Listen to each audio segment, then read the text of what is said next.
ਇਹ Akashvani 1320 metre band ਨਵਾਂ ਜ਼ਮਾਨਾ ਅਖਬਾਰ ਦੇ ਸਹਿਯੋਗ ਦੇ ਨਾਲ ਚੰਦ ਫਤਿਹਪੁਰੀ ਸਾਹਿਬ ਦਾ ਲਿਖਿਆ ਹੋਇਆ ਲੇਖ ਅਖਬਾਰਾਂ ਬੋਲਦੀਆਂ ਸੈਗਮੈਂਟ ਦੇ ਵਿੱਚ ਤੁਹਾਡੀ ਨਜ਼ਰ ਤੁਹਾਡੇ ਆਪਣੇ ਪ੍ਰੋਗਰਾਮ ਦੇ ਵਿੱਚ तमाम ਸਾਡੇ ਵਪਾਰੀ ਸੱਜਣਾਂ ਦੇ ਸਹਿਯੋਗ ਦੇ ਨਾਲ ਭਾਜਪਾਈ ਨਹਿਰੂ ਤੋਂ ਡਰਦੇ ਹਨ। ਚੰਦ ਫਤਿਹਪੁਰੀ ਲਿਖਦੇ ਨੇ ਕਿ ਦੇਸ਼ ਦੇ ਪਹਿਲੇ ਪ੍ਰਧਾਨ ਮੰਤਰੀ ਜਵਾਹਰ ਲਾਲ ਨਹਿਰੂ ਬੀਤੇ ਉਹਨਾਂ ਦੀ ਐਤਵਾਰ ਜਯੰਤੀ ਮੌਕੇ ਸੰਸਦ ਵਿੱਚ ਹੋਏ ਸਮਾਗਮ ਵਿੱਚ ਭਾਜਪਾ ਆਗੂਆਂ ਦੀ ਗੈਰ ਹਾਜ਼ਰੀ ਨੇ ਸਾਬਤ ਕਰ ਦਿੱਤਾ ਹੈ ਕਿ ਉਹ ਨਹਿਰੂ ਤੋਂ ਕਿੰਨਾ ਡਰਦੇ ਹਨ।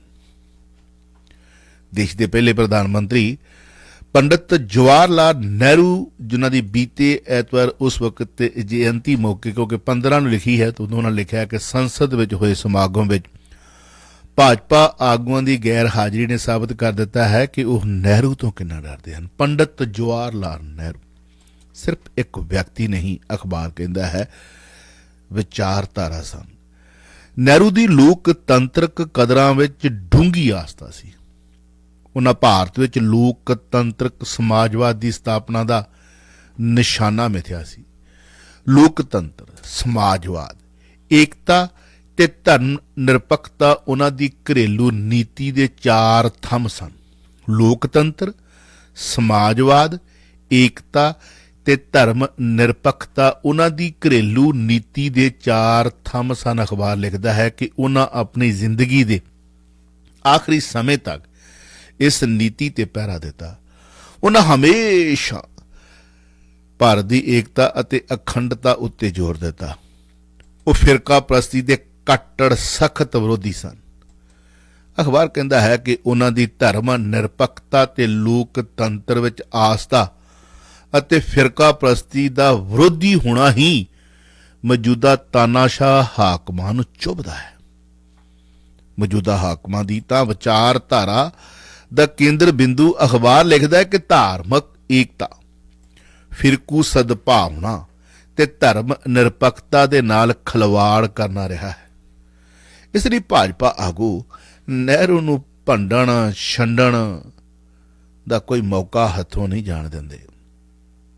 ਇਸ ਲਈ ਅਖਬਾਰ ਕਹਿੰਦਾ ਹੈ ਕਿ ਭਾਜਪਾ ਆਗੂ ਨਹਿਰੂ ਨੂੰ ਭੰਡਣ ਛੰਡਣ ਦਾ ਕੋਈ ਮੌਕਾ ਹੱਥੋਂ ਨਹੀਂ ਜਾਣ ਦਿੰਦੇ। ਜਵਾਹਰ ਲਾਲ ਨਹਿਰੂ ਫਿਰਕਾ ਪ੍ਰਸਤੀ ਦੇ ਕਿੰਨੇ ਵਿਰੋਧੀ ਸਨ, ਇਸ ਬਾਰੇ ਅਖਬਾਰ ਕਹਿੰਦਾ ਹੈ ਕਿ ਉਹਨਾਂ ਵੱਲੋਂ ਵੱਖ-ਵੱਖ ਸਮਿਆਂ ਤੇ ਪ੍ਰਗਟ ਕੀਤੇ। ਆਓ ਫਿਰ ਜਰਾ ਵਿਚਾਰਾਂ ਤੋਂ ਜਾਣੂ ਹੋਈਏ। ਆਜ਼ਾਦੀ ਤੋਂ ਤੁਰੰਤ ਬਾਅਦ 13 ਦਸੰਬਰ 1947 ਨੂੰ ਉਹਨਾਂ ਇਲਾਹਾਬਾਦ ਯੂਨੀਵਰਸਿਟੀ ਦੇ ਡਿਗਰੀ ਵੰਡ ਸਮਾਗਮ ਨੂੰ ਸੰਬੋਧਨ ਕਰਦਿਆਂ ਕਿਹਾ ਸੀ ਕਿ ਅਸੀਂ ਚਾਹੁੰਦੇ ਹਾਂ ਕਿ ਭਾਰਤ ਮਜ਼ਬੂਤ, ਆਜ਼ਾਦ ਤੇ ਲੋਕਤੰਤਰੀ ਹੋਵੇ, ਜਿੱਥੇ ਹਰ ਨਾਗਰਿਕ ਨੂੰ ਸਮਾਨ ਥਾਂ ਤੇ ਤਰੱਕੀ ਦੇ ਮੌਕੇ ਮਿਲਣ। ਅਜਿਹੇ ਭਾਰਤ ਵਿੱਚ ਫਿਰਕਾ ਪ੍ਰਸਤੀ, ਵੱਖਵਾਦ, ਛੂਤ ਛਾਤ ਤੇ ਆਦਮੀ ਰਾਹੀਂ ਆਦਮੀ ਦੀ ਲੁੱਟ ਦੀ ਕੋਈ ਥਾਂ ਨਹੀਂ ਹੋਵੇਗੀ। ਅਜਿਹੇ ਭਾਰਤ ਵਿੱਚ ਫਿਰਕਾ ਪ੍ਰਸਤੀ, ਵੱਖਵਾਦ, ਛੂਤ ਛਾਤ ਤੇ ਆਦਮੀ ਰਾਹੀਂ ਆਦਮੀ ਦੀ ਲੁੱਟ ਦੀ ਕੋਈ ਥਾਂ ਨਹੀਂ ਹੋਵੇਗੀ। ਧਰਮ ਆਜ਼ਾਦ ਰਹੇਗਾ, ਪਰੰਤੂ ਉਸ ਨੂੰ ਕੌਮੀ ਜੀਵਨ ਦੀ ਆਰਥਿਕਤਾ ਤੇ ਰਾਜਨੀਤੀ ਵਿੱਚ ਦਖਲ ਦੇਣ ਦੀ ਇਜਾਜ਼ਤ ਨਹੀਂ ਦਿੱਤੀ ਜਾਵੇਗੀ। ਤੇ ਅਖਬਾਰ ਇਹ ਵੀ ਲਿਖਦਾ ਹੈ ਕਿ ਜੇਕਰ ਅਜਿਹਾ ਹੁੰਦਾ ਹੈ ਤਾਂ ਹਿੰਦੂ, ਮੁਸਲਮਾਨ, ਸਿੱਖ ਤੇ ਈਸਾਈ ਇਹਨਾਂ ਦੇ ਸਾਰੇ ਝਗੜੇ ਖਤਮ ਹੋ ਜਾਣਗੇ। ਅਸੀਂ ਇੱਕ ਸੰਗਠਿਤ ਤੇ ਰਲੇ ਮਿਲੇ ਰਾਸ਼ਟਰ ਦਾ ਨਿਰਮਾਣ ਕਰਨਾ ਹੈ, ਜਿਸ ਵਿੱਚ ਵਿਅਕਤੀਗਤ ਤੇ ਸਮੂਹਕ ਆਜ਼ਾਦੀ ਸੁਰੱਖਿਅਤ ਰਹੇਗੀ। ਤੇ ਅਖਬਾਰ ਇਹ ਵੀ ਕਹਿੰਦਾ ਹੈ ਕਿ ਪੰਡਿਤ ਨਹਿਰੂ ਸੰਪਰਦਾਇਕਤਾ ਨੂੰ ਸਭ ਤੋਂ ਵੱਡਾ ਦੁਸ਼ਮਣ ਸਮਝਦੇ ਸਨ।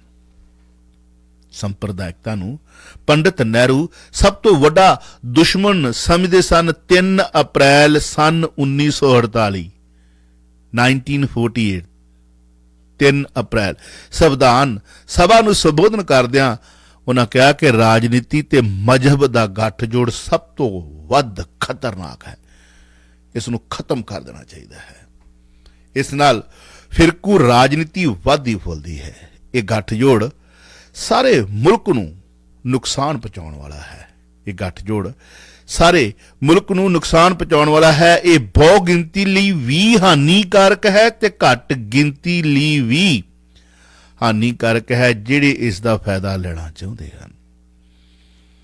ਉਹਨਾਂ ਅਖਬਾਰ ਕਹਿੰਦਾ ਕਿ 20 ਸਤੰਬਰ 1953 20 ਸਤੰਬਰ ਸਨ 1953 ਨੂੰ ਮੁੱਖ ਮੰਤਰੀਆਂ ਦੇ ਉਸ ਵਕਤ ਨਾਂ ਲਿਖੇ ਇੱਕ ਪੱਤਰ ਦੇ ਵਿੱਚ ਕਿਹਾ ਸੀ, ਇੱਕ ਚਿੱਠੀ ਦੇ ਵਿੱਚ ਕਿਹਾ ਸੀ, ਇੱਕ ਲੈਟਰ ਦੇ ਵਿੱਚ ਕਿਹਾ ਸੀ ਕਿ ਫਿਰਕੂ ਜਥੇਬੰਦੀਆਂ ਹੋਸ਼ੀ ਸੋਚ ਦਾ ਸਭ ਤੋਂ ਸਪਸ਼ਟ ਉਦਾਹਰਣ ਹਨ। ਫਿਰਕੂ ਜਥੇਬੰਦੀਆਂ ਹੋਸ਼ੀ ਸੋਚ ਦਾ ਸਭ ਤੋਂ ਸਪਸ਼ਟ ਉਦਾਹਰਣ ਹਨ। ਇਹ ਲੋਕ ਰਾਸ਼ਟਰਵਾਦ ਦੇ ਬੁਰਕੇ ਹੇਠ ਕੰਮ ਕਰਦੇ ਹਨ। ਰਾਸ਼ਟਰਵਾਦ ਦੇ ਬੁਰਕੇ ਹੇਠ ਫਿਰਕੂ ਜਥੇਬੰਦੀਆਂ ਹੋਸ਼ੀ ਸੋਚ ਦਾ ਸਭ ਤੋਂ ਸਪਸ਼ਟ ਉਦਾਹਰਣ ਹਨ। ਇਹ ਉਹਨਾਂ 20 ਸਤੰਬਰ 1953 ਨੂੰ ਮੁੱਖ ਮੰਤਰੀਆਂ ਦੇ ਨਾਂ ਲਿਖੇ ਇੱਕ ਪੱਤਰ ਦੇ ਵਿੱਚ ਕਿਹਾ, ਮੈਂ ਨਹੀਂ ਕਹਿ ਰਿਹਾ, ਅਖਬਾਰ ਦੇ ਵਿੱਚ ਸੰਪਾਦਕੀ ਪੰਨੇ 'ਚ ਲਿਖਿਆ ਹੈ ਕਿ ਫਿਰਕੂ ਜਥੇਬੰਦੀਆਂ ਹੋਸ਼ੀ ਸੋਚ ਦਾ ਸਭ ਤੋਂ ਸਪਸ਼ਟ ਉਦਾਹਰਣ ਹਨ। ਇਹ ਲੋਕ ਰਾਸ਼ਟਰਵਾਦ ਦੇ, ਨਹਿਰੂ ਜੀ ਕਹਿੰਦੇ ਨੇ ਕਿ ਬੁਰਕੇ ਦੇ ਹੇਠ ਕੰਮ ਕਰਦੇ ਹਨ। ਇਹ ਏਕਤਾ ਦੇ ਨਾਂ ਉੱਤੇ ਵੰਡੀਆਂ ਪਾਉਂਦੇ ਹਨ, ਵੰਡੀਆਂ ਤੇ ਸਭ ਕੁਝ ਤਬਾਹ ਕਰ ਦਿੰਦੇ ਹਨ। ਇਹ ਲੋਕ ਸਭ ਤੋਂ ਘਟੀਆ ਕਿਸਮ ਦੇ ਪ੍ਰਤੀਕਿਰਿਆਵਾਦ ਦੀ ਨੁਮਾਇੰਦਗੀ ਕਰਦੇ ਹਨ। ਸਾਨੂੰ ਇਹਨਾਂ ਸੰਗਠਨਾਂ ਦੀ ਨਿੰਦਿਆ ਕਰਨੀ ਚਾਹੀਦੀ ਹੈ। ਨਿੰਦਿਆ। ਫਿਰਕਾ ਪ੍ਰਸਤੀ ਦੇ ਸਵਾਲ ਉੱਤੇ ਪੰਡਿਤ ਨਹਿਰੂ ਅਖਬਾਰ ਕਹਿੰਦਾ ਹੈ ਕਿ ਕਾਂਗਰਸੀਆਂ ਨੂੰ ਵੀ ਉਹਨੇ ਨਹੀਂ ਬਖਸ਼ਿਆ।